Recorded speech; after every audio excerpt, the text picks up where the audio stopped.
प्रारंभे डफावर थापतून तुण्या ताण डफावर थापातून तुझ्या ताण डफावर थापातून तुझ्या ताण शाहीर हा महाराष्ट्राचा प्राण शाहीर हा महाराष्ट्राचा प्राण शाहीर हा महाराष्ट्राचा प्राण वामन भाऊंच गातो गुणगान हो वामन भाऊंच गात गुणगान होनी वामन भाऊंच गात गुणगान होनी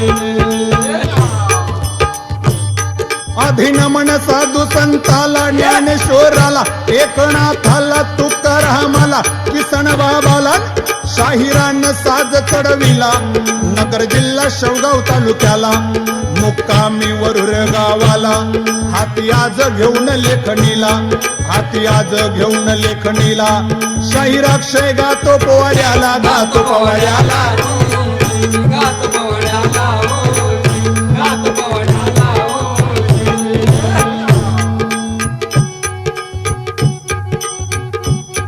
महाराष्ट्र मायभूमी आमची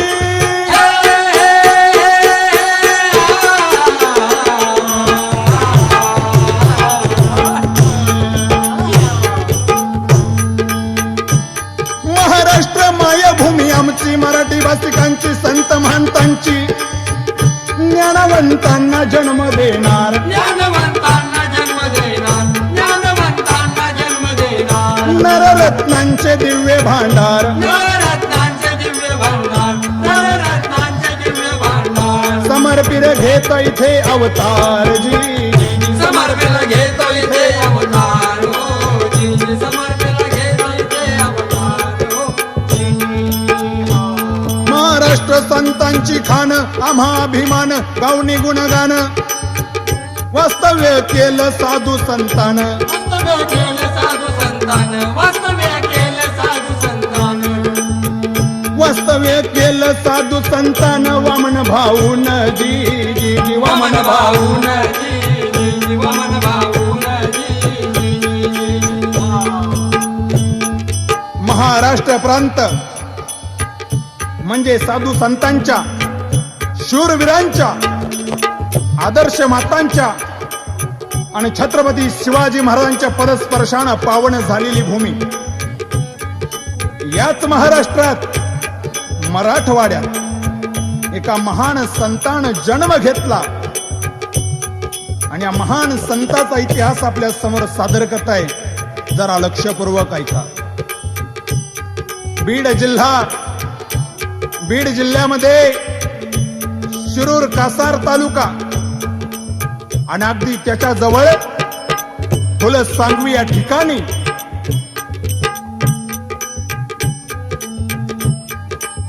तोलाजीराव सोनवणे आणि त्यांची पत्नी रहीबाई सोन्याचा संसार देवानं प्रसाद दिला आणि रहीबाई बाळंतपणासाठी आपल्या माहेरी आल्या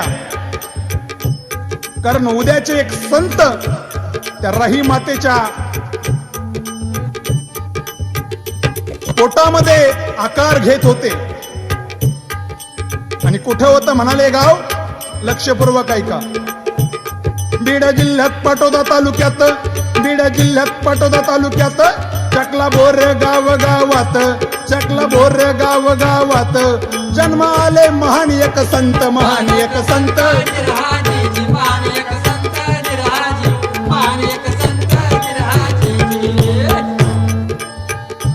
तोलाजीराव आपल्या पत्नीसह चकला बोरगाव या ठिकाणी आलेले आहेत रही मातेची हे माहेर होत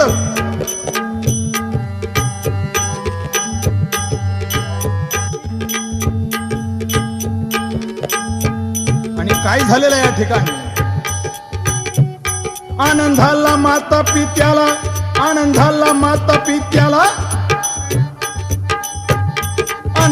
माता पित्याला तोलाजीरावाला रहीबाईला 1891 सालाला सकाळीच सूर्य उदयाला, सकाळीच सूर्य उदयाला पुत्ररत्न आले जन्माला, आले जन्माला.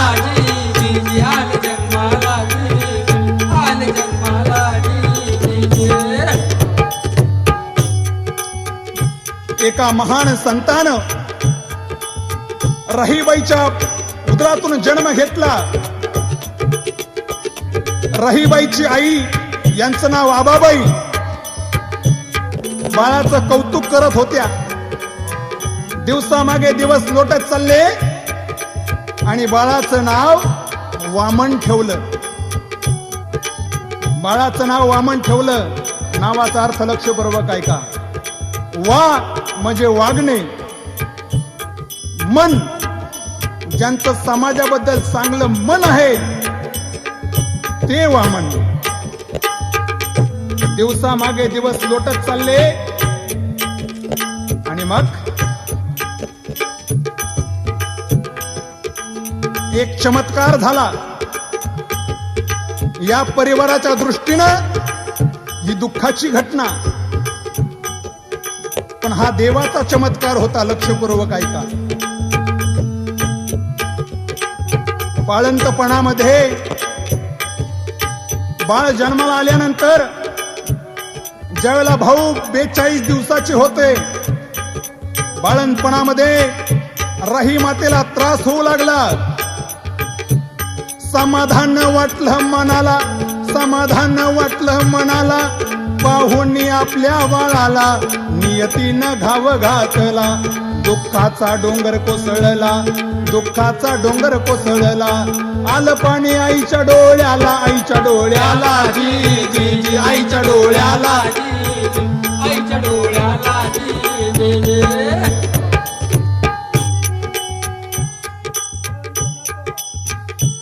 बाळंतपणाचा त्रास राहिला. आली शंका तिच्या मनाला, आली शंका तिच्या मनाला. नाही पाहणार पुन्हा बाळाला, नाही पाहणार पुन्हा बाळाला. आली शंका तिच्या मनाला. आलं पाणी त्यांच्या डोळ्याला, त्यांच्या डोळ्याला. त्यांच्या डोळ्याला त्यांच्या डोळ्याला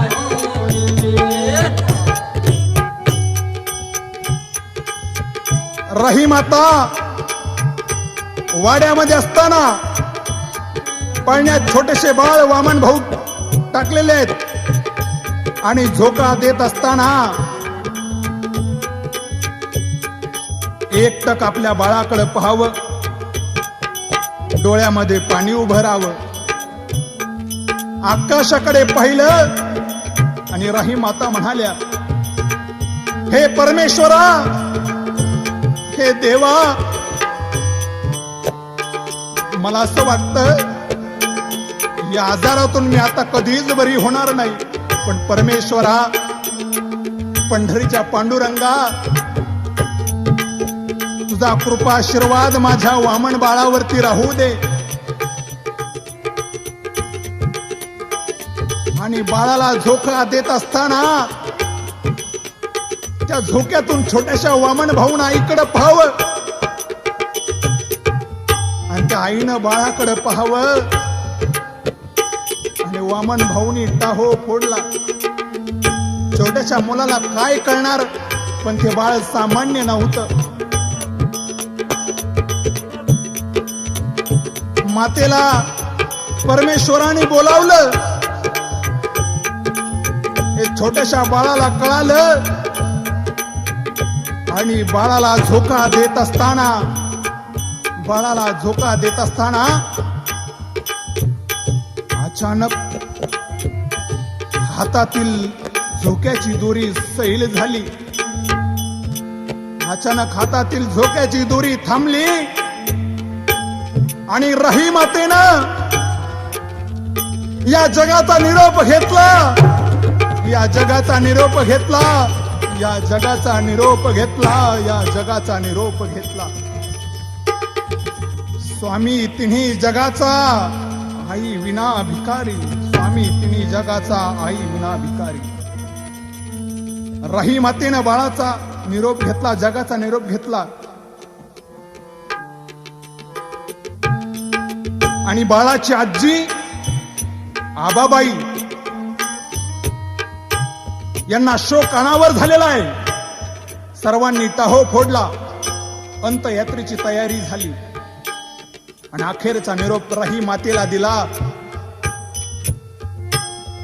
आणि छोटेसे 42 दिवसाचे वामन भाऊ यांना आईचं दूध प्यायला मिळत नव्हतं. काय करावं? त्या आजीची बाळासाठी चाललेली तळमळ. आणि काय झालं मग? लक्षपूर्वक ऐका. एके दिवशी मध्यरात्रीला राहीबाई आल्या स्वप्नाला. राहीबाई आल्या स्वप्नाला. बोलल्या आपल्या आईला सांभाळावे माझ्या वामनाला. सांभाळावे माझ्या वामनाला. समाधान वाटलं मातेला.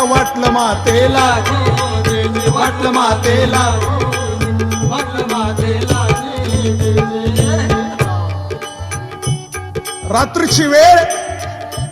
बाळाची आजी झोपलेली असताना आबाबाई अचानक त्यांना स्वप्न पडलं आणि कानावरती आवाज आला, आई उठ, आई उठ, आई उठ. आजूबाजूला पाहिलं. आबाबाई म्हणाल्या, कोण आहे? आई, मी तुझी मुलगी राही. आई, उद्यापासून तूच माझ्या वामनाला स्तनपान कर. तूच माझ्या वामनाची आई हो. तूच माझ्या वामनाची वडील हो, माता हो.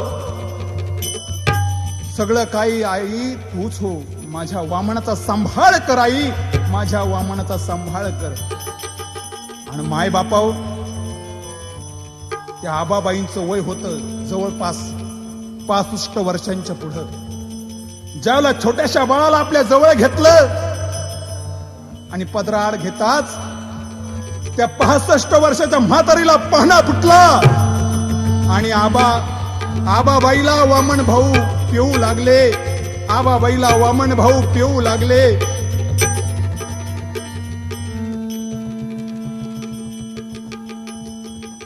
हा तो म्हणजे खऱ्या अर्थानं साक्षात भगवंताचा अवतार, भगवंताचा चमत्कार. असे अनेक चमत्कार करत करत चंद्र जसा कले प्रमाण वाढतो त्याप्रमाणे छोटेसे वामन भाऊ वाढायला लागले. आणि मग लक्षपूर्वक ऐका. मित्रात खेळ खेळून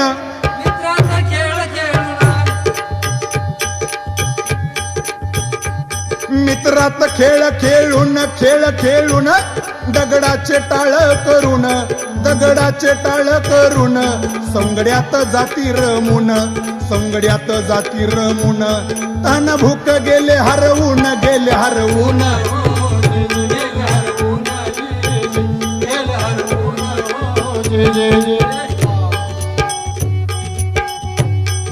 गावातील मारुती मंदिरामध्ये खेळावं. दगडाचे टाळ करावेत आणि दिंडी पंढरीला चालली असं वातावरण निर्माण करावं.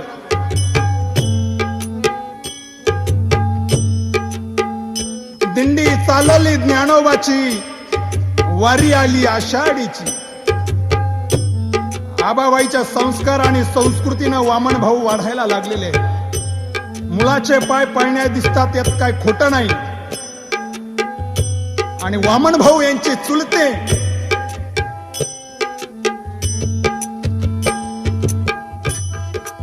चुलत्यासोबत कीर्तनाला जावं.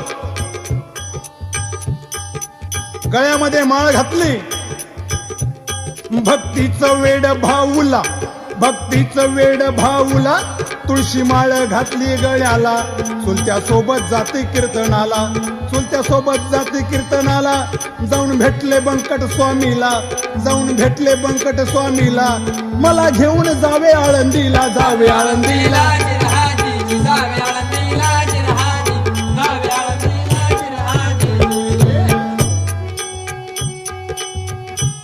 बंकट स्वामीच्या कीर्तनाला जावं आपल्या चुलत्यांसोबत.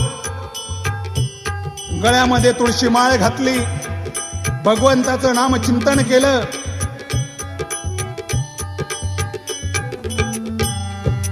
शाळेत जावं, शिक्षण घ्यावं आणि शाळेमध्ये शाळेत घेती शिक्षण, शाळेत घेती शिक्षण, वामन भाऊ हुशार बुद्धिमान, कौतुक करती सर्व गुरुजन, बाळाची बुद्धी पाहून आश्चर्यचकित झाले सर्वजण, झाले सर्वजण.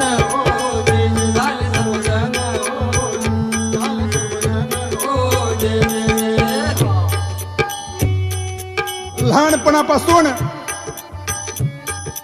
कुशाग्र बुद्धीचे वामन भाऊ चुलत्यासोबत कीर्तनाला जावं, शाळेमध्ये रमावं, मुलांसोबत खेळावं.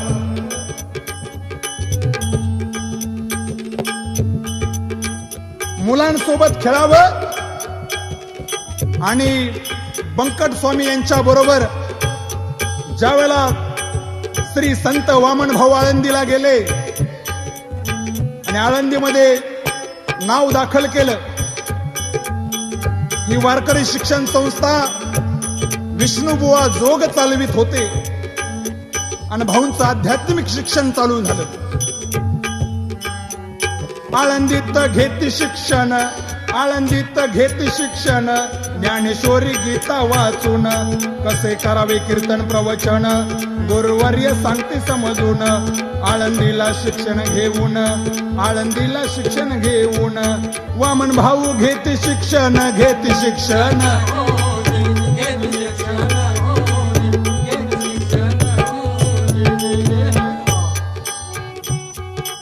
बंकट स्वामी यांच्या कृपा प्रसादानं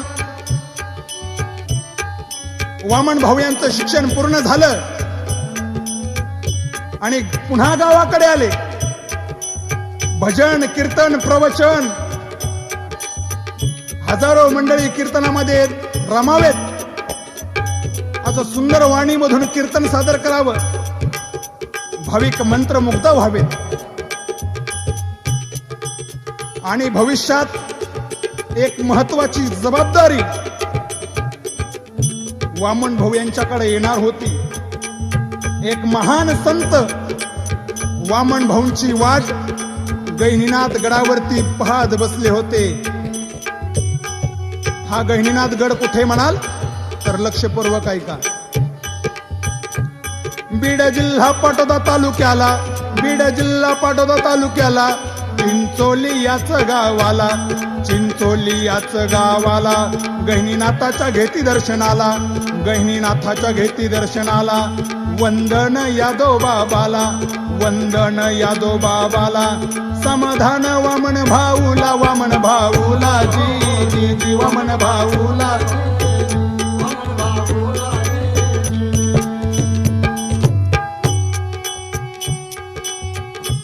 नवनाथ यांच्याच पैकी गहिनीनाथ आणि यादव बाबांना नाथांनी दिलेला साक्षात्कार. अनेक महान संत यादव बाबा, वामन भाऊंनी नाथांचं दर्शन घेतलं गडावरती आल्यानंतर. वामन भाऊ यादव बाबांच्या दर्शनासाठी गडावरती आलेले होते. यादव बाबा हे जन्मताच अंधे होते, पण आवाज दिला आणि यादव बाबा म्हणाले, बाळ वामना आलास, मी तुझीच वाट पाहत होतो. आता अत्यंत महत्वाची जबाबदारी तुझ्या खांद्यावरती देऊन या गहिनीनाथ गडाला तू वाढवायचंय. भक्तांचं सुख या गहिनीनाथावरती मिळालं पाहिजे आणि या गडाचे उत्तराधिकारी म्हणून तुम्हाला काम पाहिजे, तुम्हाला काम पाहिजे. आणि गहिनीनाथांच्या आशीर्वादानं आणि यादव बाबांच्या पुण्याईनं आणि वामन भाऊंच्या कष्टानं, सर्वांच्या आशीर्वादानं वामन भाऊ बाबा गहिनीनाथ गडाचे उत्तराधिकारी झाले. फार मोठा काळ गेला. विजयादशमीचा दिवस, विजयादशमीचा दिवस, आणि भाऊंचे गुरु यादव बाबा सर्वांना सोडून निघून गेले, सर्वांना सोडून निघून गेले, सर्वांना सोडून निघून गेले. गैनीनाथ गडाचे उत्तराधिकारी म्हणून यापुढे खऱ्या अर्थानं वामन भाऊंनी गहिनीनाथांचा सांभाळ केला. खऱ्या अर्थानं गहिनीनाथ गडावरती एक भव्य दिव्य असं शिखर वामन भाऊंनी बांधलं. आपल्या गुरुवर्यांना समाधीस्थ केलं. गुरुवर्यांच्याच आशीर्वादानं आपलं आध्यात्मिक कार्य पुढे चालू ठेवलं. आणि भाऊंनी काय केलं? लक्षपूर्वक ऐका.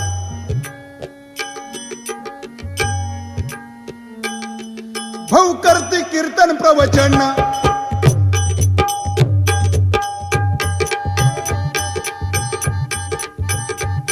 भाऊ करते कीर्तन प्रवचन, समाजाचे केले प्रबोधन, समाजाचे केले प्रबोधन.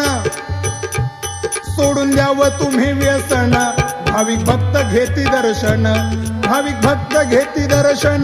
तुळशी माळ गळा घालून, गळा घालून,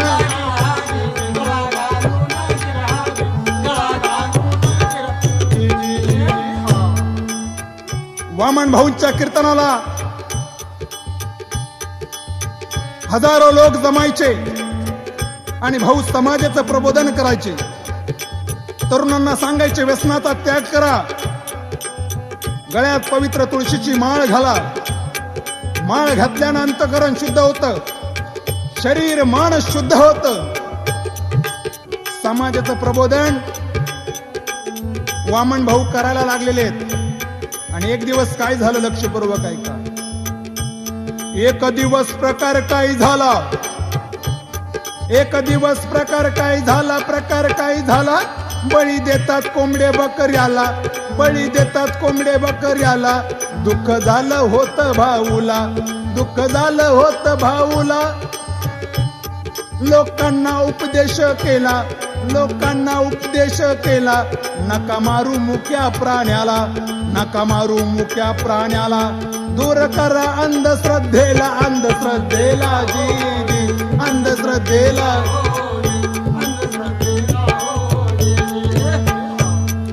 भाऊ सांगायचे, मुक्या प्राण्याला बळी देऊ नका. तुमच्या समोर जर तुमच्या लेकरांना कापलं तर तुम्हाला किती वेदना होतील, तसंच त्या मुक्या प्राण्याच्या मातेला देखील तेवढ्या वेदना होत असतील ना. यापेक्षा परमेश्वराची भक्ती करा. अनेक चोरांचं आणि दरोडेखोरांचं मन परिवर्तन वामन भाऊ बाबांनी केलं. एक दिवस रात्रीची वेळ, भाऊ गहिनीनाथ गडावरती असताना काय झालं? दोन चोर आले गडाला, दोन चोर आले गडाला, आले गडाला. चोहीकडे अंधार पसरला, चोहीकडे अंधार पसरला. चाहूल लागली होती भाऊला, चाहूल लागली होती भाऊला. पुढे सांगतो प्रकार काय झाला? प्रकार काय झाला जिरहाजी, प्रकार काय झाला जिरहाजी, प्रकार काय झाला जिरहाजी. रात्रीची वेळ, गडावरती दोन चोर आलेले आहेत. अचानक भाऊंना जाग आली. भाऊंचे दोन शिष्य, यांचं नाव दगडोबा आणि धोंडोबा. भाऊंनी आवाज दिला, हे दगडोबा, धोंडोबा, त्या खालच्या बाजूला कोण आहे बघा. ज्यावेळेला ते चोरांना भाऊंच्या समोर आणण्यात आलं, भाऊंनी अगोदर विचारलं, बाबांना तुम्ही जेवण केलं का? भाऊ जेवण नाही केलं. जेवण करा. भाऊंनी त्यांना जेव घातलं. सकाळ झाल्यानंतर भाऊ म्हणाले, हे चोरी करणं बंद करा, तुम्हाला काय हवं ते मी देतो. आपल्या जवळचं धान्य वगैरे भरून भाऊंनी दिलं आणि त्या चोरांचं देखील परिवर्तन खऱ्या अर्थ वामन भाऊंनी केलं. भक्तीचा मळा फुलवला. गहिनीनाथ गड ते पंढरपूर पालखीची सुरुवात केली. सप्ताह केले, भंडारे केले, अनेकांना माळकरी केलं. वामन भाऊ म्हणजे त्याग, वामन भाऊ म्हणजे एक विचार, वामन भाऊ म्हणजे एक ब्रह्मचार्य. सर्वस्पर्शी कार्य वामन भाऊंनी केलं आणि अगदी शेवटचा क्षण समाजाचं प्रबोधन करावं, लोकांना एक चांगल्या मार्गाला न्यावं, असं भाऊंचं कार्य. आणि अखेर भाऊंना आजाराने ग्रासलं. बीडच्या दवाखान्यात असताना ती तारीख लक्षपूर्वक ध्यानात ठेवा. 24 जानेवारी 1976 बीडच्या सरकारी दवाखान्यात असताना भाऊंना आजाराने ग्रासलं. भाऊंचं भक्त मंडळ भाऊंची सेवा करण्याकरता त्या दवाखान्यामध्ये होतं आणि भाऊंच्या मुखामध्ये अखंड नामस्मरण, रामकृष्ण हरी, रामकृष्ण हरी, रामकृष्ण हरी, रामकृष्ण हरी. शेवटचा क्षण बाबांच्या मुखामध्ये अखंड नामस्मरण.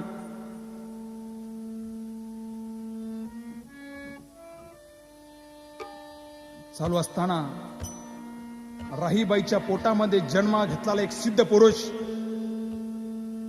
ईश्वराची सेवा वामन भाऊंनी केली आणि अखेर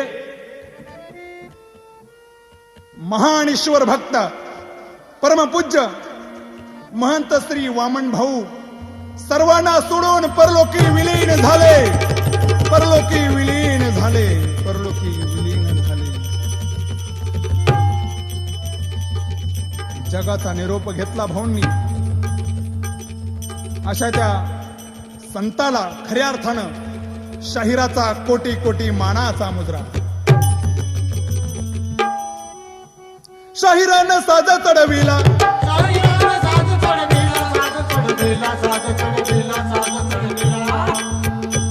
शाहिरानं साज चढविला. आज गायलं वामन भाऊला, आज गायलं वामन भाऊला. शाहिराक्षय गातो पोवाड्याला, गातो पोवाड्याला.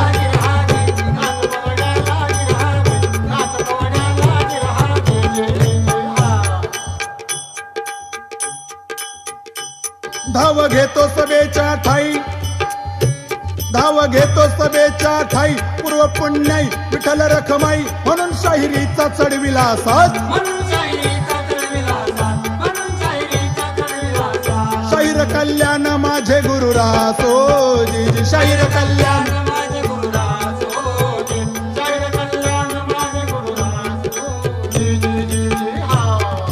स्वातंत्र्याच्या रक्षणाला झाले तयार, मावळे झाले तयार.